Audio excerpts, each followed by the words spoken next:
ខ្ញុំជឿជាក់ដល់ទៅ100%ប្រសិនបើបងឃើញត្បូងតែដំបូងចេះគឺបងប្រកាសជាថានេះជាប្រភេទ Nil ទេ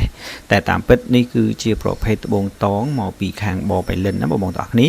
ហើយភ្ញៀវគាត់បានពីខាងបៃលិននឹងមកហើយគាត់យកមកឲ្យខ្ញុំនឹងជួយធ្វើការកែច្នៃជូនហើយត្បូងនេះមុននឹងយើងធ្វើការកែច្នៃទម្ងន់រាងធំគួរសមដែរ30ក្រាតជាងប៉ុន្តែដោយសារតែគេមានជាប់កំហូងហើយជាប់ស្នាមកឡុកស្នាមបែកផងក៏យើងត្រូវធ្វើការឈូសឆរសរីរាង្គបន្ទាប់ពីខ្ញុំធ្វើការឈូសឆរសរីរាង្គរួចបានឲ្យជាងឡើងថាឆ្នៃណាបងប្អូនទាំងគ្នាហើយត្បូងដោយសារតែភ្ញៀវគាត់ចង់បានរាងដំណក់ទឹកទៀត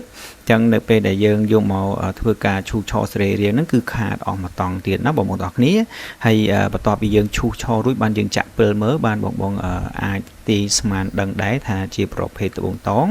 ហើយបន្ទាប់ពីយើងធ្វើការកែច្នៃរួចណាបងទាំងគ្នាគឺសាច់របស់គេណាគឺភ្លឺមាត់រលោងបងគឺយើងសំដៅទៅលើភាពមាត់រលោងនៅខាងក្រៅទេណាប៉ុន្តែបើចរណៃគឺមិនសូវជាបានប្រមាណទេគឺគេមានស្រមោលក្រហមរឹមណាបងទាំងគ្នា